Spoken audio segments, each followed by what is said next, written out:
Arkadaşlar şu anda Kuzualan Şelalesi'ndeyiz. Kuzualan Tabiat Parkı burası.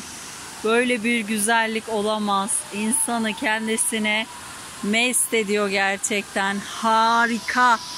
İnanın ki kameraya bu güzelliği yansıtabilmenin imkanı yok. İnanılmaz güzel. Mutlaka gelin. Şu sesi duyabiliyor musunuz?